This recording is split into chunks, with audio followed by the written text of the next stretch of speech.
So I've got a mini cylinder head here which I've done a first pass on, and it's got quite a bad fault here. It's really low on the firing ring of the cylinder head gasket.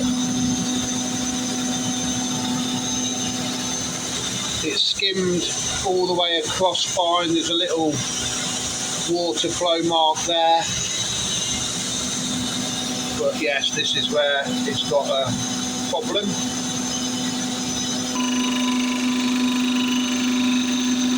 So this is the third and final pass.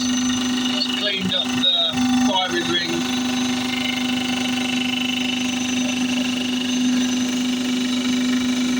So this is a Mini that's going to live another day.